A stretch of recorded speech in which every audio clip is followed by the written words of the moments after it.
ಬೆಳಗಾವಿಯಲ್ಲಿ ಕನ್ನಡ ಮಾತಾಡಿದ್ರು ಅನ್ನೋ ಕಾರಣಕ್ಕಾಗಿ ಕಂಡಕ್ಟರ್ ಮೇಲೆ ಹಲ್ಲೆ ಮಾಡಿದ ಪ್ರಕರಣ ಈಗ ಮತ್ತೊಂದು ಹಂತಕ್ಕೆ ಹೋಗಿದೆ. ಆ ಕಂಡಕ್ಟರ್ ವಿರುದ್ಧ ಪೋಕ್ಸೋ ಕೇಸ್ ಹಾಕುವಂತದ್ದು ನಡೆದಿರತಕ್ಕಂಥದ್ದು ನಿಮ್ಗೆ ಗೊತ್ತಾ ಇದೆ. ಎಲ್ಲಿವರೆಗೆ ಬಂತು ಆ ಪ್ರಕರಣ? ಹಲ್ಲೆ ಮಾಡಿದ್ದಲ್ಲದೆ ಪೋಕ್ಸೋ ಕೇಸ್ ಕೂಡ ಹಾಕಿದ್ರು ಕಂಡಕ್ಟರ್ ವಿರುದ್ಧ. ಇದೀಗ ಕಂಡಕ್ಟರ್ ಮೇಲಿನ ಹಲ್ಲೆಯಿಂದ ಮಹಾರಾಷ್ಟ್ರ ಗಡಿ ಉದ್ವಿಗ್ನವಾಗಿದೆ. ಮಹಾರಾಷ್ಟ್ರದಲ್ಲಿ ಕೆಎಸ್ಆರ್ಟಿಸಿ ಬಸ್ಗಳಿಗೆ ಮಸಿ ಬಳಿದು ಪುಂಡಾಟ ಮುಂದುವರೆದಿದೆ. ಕೊಲ್ಲಾಪುರದ ಗಡಿವರೆಗೆ ಮಾತ್ರ ಕರ್ನಾಟಕದ ಬಸ್ ಸಂಚಾರ ಆಗ್ತಾ ಇದೆ. ಮಹಾರಾಷ್ಟ್ರದ ಬಸ್ಗಳು ಕೂಡ ಅಲ್ಲೇ ಗಡಿವರೆಗೆ ಮಾತ್ರ ಸಂಚಾರ ಆಗಿದೆ.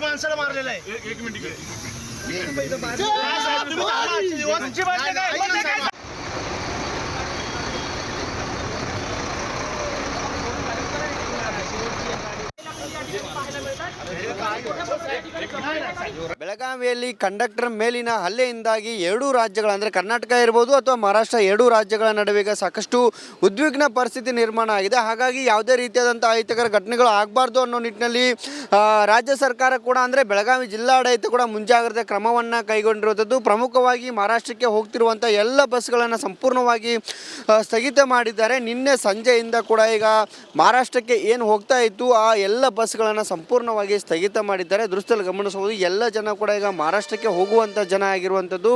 ಮಹಾರಾಷ್ಟ್ರಕ್ಕೆ ಹೋಗುವಂಥ ಬಸ್ ಯಾವ ಬಸ್ಗಳನ್ನು ಕೂಡ ಈಗ ಬೆಳಗಾವಿಯ ಸಾರಿಗೆ ಡಿಪೋದಿಂದ ಇಲ್ಲಿ ಹೋಗ್ತಾ ಇಲ್ಲ. ಹೀಗಾಗಿ ಈ ಪ್ರಮುಖವಾಗಿ ಏನು ಒಂದು ವೇಳೆ ಇಲ್ಲಿಂದ ಹೋದರೂ ಕೂಡ ಏನು ನಿಪ್ಪಾಣಿ ಗಡಿವರೆಗೆ ಮಾತ್ರ ಈ ಒಂದು ಬಸ್ಗಳು ಹೋಗ್ತವೆ. ಇದು ದೃಶ್ಯದಲ್ಲಿ ಗಮನಿಸ್ಬೋದು. ನಮ್ಮ ಕರ್ನಾಟಕ ರಾಜ್ಯ ಸಾರಿಗೆಯ ಮಹಾರಾಷ್ಟ್ರ ಬಸ್ ಆಗಿದ್ರೂ ಕೂಡ ಇದು ನಿಪ್ಪಾಣಿಯ ನಿಪ್ಪಾಣಿ ಗಡಿವರೆಗೆ ಮಾತ್ರ ಹೋಗುತ್ತೆ. ಆದರೆ ಮಹಾರಾಷ್ಟ್ರದಿಂದ ಬರುವಂಥ ಯಾವ ಬಸ್ಗಳು ಕೂಡ ಇಲ್ಲಿ ಬರ್ತಾ ಇಲ್ಲ ಮತ್ತು ಬಸ್ಗಳ ಸಂಖ್ಯೆಯಲ್ಲಿ ಕೂಡ ಈಗ ಇಲ್ಲಿ ಸಾರಿಗೆ ಇಲಾಖೆ ಬಂಧನ ಮಾಡಿದೆ. ಹೀಗಾಗಿ ಜಂಗುಳಿ ಕೂಡ ಸಾಕಷ್ಟು ಇರುವಂಥದ್ದು. ಸಾಕಷ್ಟು ಸಂಖ್ಯೆಯಲ್ಲಿ ಕೂಡ ಜನರು ಸೇರಿದ್ದಾರೆ ಮತ್ತು ಮಹಾರಾಷ್ಟ್ರ ಮತ್ತು ಕರ್ನಾಟಕದಲ್ಲಿ ಏನು ಉದ್ವಿಗ್ನ ಪರಿಸ್ಥಿತಿ ನಿರ್ಮಾಣ ಆಗಿದೆ, ಏನು ಬಿಕ್ಕಟ್ಟು ಎದುರಾಗಿದೆ, ಇದರಿಂದ ಸಾಕಷ್ಟು ಪ್ರಯಾಣಿಕರಿಗೂ ಒಂದು ರೀತಿ ಹೈರಾಣ ಆಗಿರುವಂಥ ಪರಿಸ್ಥಿತಿ ಕೂಡ ನಿರ್ಮಾಣ ಆಗಿರುವಂಥದ್ದು. ಬಸ್ ಸಂಖ್ಯೆಯಲ್ಲಿ ಕೂಡ ಕಡಿಮೆ ಆಗಿರುವಂಥದ್ದು ದೃಶ್ಯದಲ್ಲಿ ಗಮನಿಸ್ಬೋದು. ಸಾಕಷ್ಟು ಜನ ಕೂಡ ಸೇರಿದ್ದಾರೆ ಮತ್ತು ಚಿಕ್ಕೋಡಿ ವಿಭಾಗದಿಂದ ಕೂಡ ಇಲ್ಲಿ ಬಸ್ಗಳನ್ನು ಸಂಪೂರ್ಣವಾಗಿ ಸ್ಥಗಿತ ಮಾಡಿದ್ದಾರೆ. ಜೊತೆಗೆ ಮಹಾರಾಷ್ಟ್ರದ ಏನು ಸರ್ಕಾರ ಏನಿದೆ ಅವರು ಕೂಡ ಕರ್ನಾಟಕದ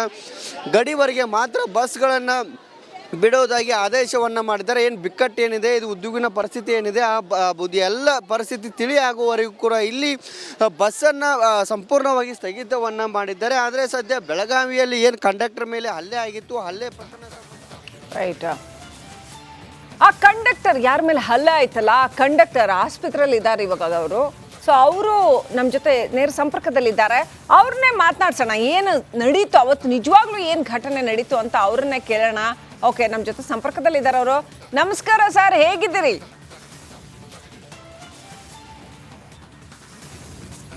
ಮೇಡಮ್ ಸ್ವಲ್ಪ ಆರಾಮಿದ್ದೀನಿ. ಸ್ವಲ್ಪ ತಲೆಗೆ ತುಂಬ ಪೇಟಾಗಿದ್ದಾರೆ ಒಳಗಡೆ. ಆಮೇಲೆ ಕಾಲಿಗೆ ಸ್ವಲ್ಪ ಬಲಗಡೆ ಕಾಲಿಗೆ ಸಿಕ್ಕಾಪಟ್ಟೆ ಒದ್ದಿದ್ದಾರೆ. ಅದು ಒಳಪೇಟಾಗಿದ್ದಾರೆ. ಸರ್ ಇವಾಗ ಆಮೇಲೆ ನಡೆಯಕ್ಕೆ ಆಗ್ತಿಲ್ಲ ಮೇಡಮ್. ಯಾರು ನಾವು ನಡಿಬೇಕಂದ್ರೆ ಯಾರಾದರೂ ಒಬ್ಬ ಸಪೋರ್ಟ್ ತೊಗೊಂಡು ನಡಿಬೇಕು. Okay okay okay.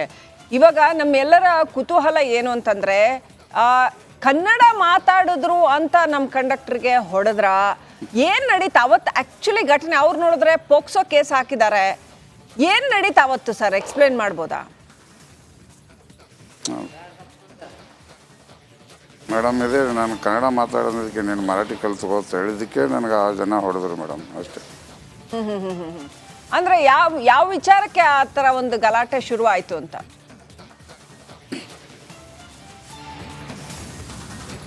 Madam ticket ಕೇಳಿದ್ದಕ್ಕೆ ಅವರು ಈಗ ಫ್ರೀ ಟಿಕೆಟ್ ಇದೆ ಅಲ್ಲ, ಲೇಡೀಸಿಗೆ ಮಾತ್ರ, ಜೆಂಟ್ಸಿಗೆ ಕೊಡೋಕ್ಕೆ ಬರೋಲ್ಲ ಮೇಡಮ್. ನಾವು ಜೆಂಟ್ಸಿಗೆ ಒಂದು ಟಿಕೆಟ್ ತೊಗೊಂಡಿದ್ರು. ಅವರು ಯಾರ್ದಂತ ಕೇಳಿದರೆ ಅವ್ರ ಪಕ್ಕದಲ್ಲಿರೋ ಹುಡುಗನಿಗೆ ತೋರಿಸಿದ್ರು.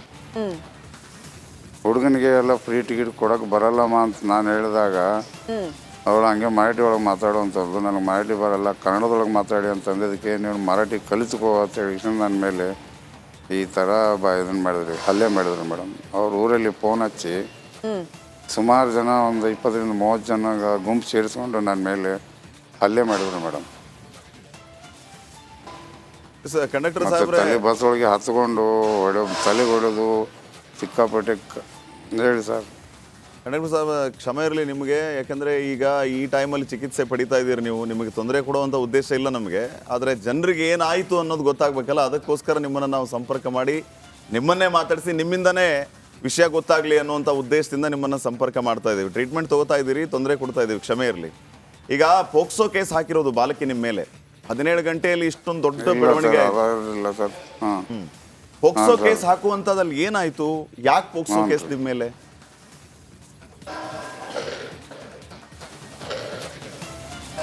ಸರ್ ಉದ್ದೇಶಪೂರ್ವಕ ಸರ್.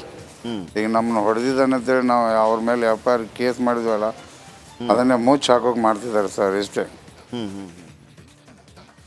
ರಾಮಲಿಂಗಾರೆಡ್ಡಿ ಅವರು ಇದೇ ಥರ ಸರ್ ನಮ್ಮ ಮುಂದೆ ನಮ್ಮ ಯಾರಾದರೂ ನಮ್ಮ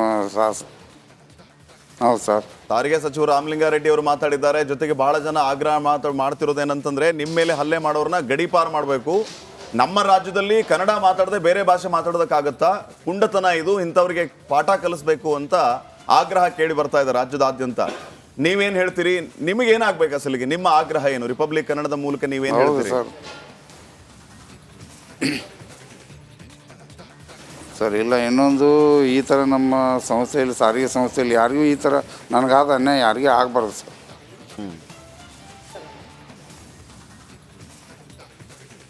ಅದೇ ಅವರು ಭಾಳ ಬೇಜಾರು ಮತ್ತೆ ಈ ಥರ ನಮ್ಮ ಭಾಷೆಯನ್ನು ನಮ್ಗೆ ಈ ಥರ ಮಾಡ್ತಿದಾರಲ್ಲ, ಅದು ನಮಗೆ ಕೆಟ್ಟ ಅನಿಸ್ತಿದೆ ಸರ್. ಭಾಳ ಬೇಜಾರಲ್ಲಿದ್ದೀರಿ ನೀವು. ಓಕೆ, ನೀವೇ ಧನ್ಯವಾದಗಳು ರಿಪಬ್ಲಿಕ್ ಕನ್ನಡದೊಂದಿಗೆ ಮಾತನಾಡಿದ್ದಕ್ಕೆ. ಪಾಪ ಅವ್ರು ಏನು ಹೇಳ್ತಾರೆ, ಅವ್ರ ಕೆಲಸವನ್ನೇ ಅವ್ರಿಗೆ ಮಾಡಕ್ಕೆ ಬಿಟ್ಟಿಲ್ಲ. ಮಾತಾಡ್ತಿದ್ದಾರೆ ನೋಡಿ, ಭಾವುಕರಾಗ್ತಿದ್ದಾರೆ ಮಹಾದೇವ್ ಅವರು. ಫೈನ್, ಸಮಾಧಾನ ಮಾಡ್ಕೊಳ್ಳಿ ಮಹಾದೇವ್ ಅವರೇ, ನಿಮ್ಮ ಜೊತೆಗೆ ಎಲ್ಲರೂ ಇದ್ದಾರೆ. ಜೊತೆಗೆ ಕಾನೂನು ಅದರ ಕೆಲಸವನ್ನು ಮಾಡುತ್ತೆ. ಈಗಾಗಲೇ ಸಂಬಂಧಪಟ್ಟಂಥ ಇಲಾಖೆ ಅಧಿಕಾರಿಗಳು ಕೂಡ ಅವರ ವ್ಯಾಪ್ತಿಯಲ್ಲಿ ಏನು ಮಾಡಬೇಕು ಅದನ್ನು ಮಾಡ್ತಾ ಇದ್ದಾರೆ. ಈ ಎಲ್ಲ ವಿಚಾರಗಳ ಬಗ್ಗೆ ನಾವು ಕೂಡ ನಿರಂತರವಾಗಿ ವರದಿಯನ್ನು ನೀಡ್ತಾ ಇರ್ತೀವಿ. ಈಗ ಬೆಳಗಾವಿಯಲ್ಲಿ ಕನ್ನಡ ಮಾತಾಡಿದ್ರು ಅನ್ನೋ ಕಾರಣಕ್ಕಾಗಿ ಕಂಡಕ್ಟರ್ ಮೇಲೆ ಹಲ್ಲೆ ಮಾಡಿದ ಪ್ರಕರಣ ಈಗ ಮತ್ತೊಂದು ಹಂತಕ್ಕೆ ಹೋಗಿದೆ. ಆ ಕಂಡಕ್ಟರ್ ವಿರುದ್ಧ ಪೋಕ್ಸೋ ಕೇಸ್ ಹಾಕುವಂಥದ್ದು ನಡೆದಿರತಕ್ಕಂಥದ್ದು ನಿಮ್ಗೆ ಗೊತ್ತಾ ಇದೆ. ಎಲ್ಲಿವರೆಗೆ ಬಂತು ಆ ಪ್ರಕರಣ? ಹಲ್ಲೆ ಮಾಡಿದ್ದಲ್ಲದೆ ಪೋಕ್ಸೋ ಕೇಸ್ ಕೂಡ ಹಾಕಿದ್ರು ಕಂಡಕ್ಟರ್ ವಿರುದ್ಧ. ಇದೀಗ ಕಂಡಕ್ಟರ್ ಮೇಲಿನ ಹಲ್ಲೆಯಿಂದ ಮಹಾರಾಷ್ಟ್ರ ಗಡಿ ಉದ್ವಿಗ್ನವಾಗಿದೆ. ಮಹಾರಾಷ್ಟ್ರದಲ್ಲಿ KSRTC ಬಸ್ಗಳಿಗೆ ಮಸಿ ಬಳಿದು ಪುಂಡಾಟ ಮುಂದುವರೆದಿದೆ. ಕೊಲ್ಲಾಪುರದ ಗಡಿವರೆಗೆ ಮಾತ್ರ ಕರ್ನಾಟಕದ ಬಸ್ ಸಂಚಾರ ಆಗ್ತಾ ಇದೆ. ಮಹಾರಾಷ್ಟ್ರದ ಬಸ್ಗಳು ಕೂಡ ಅಲ್ಲೇ ಗಡಿವರೆಗೆ ಮಾತ್ರ ಸಂಚಾರ ಆಗಿದೆ.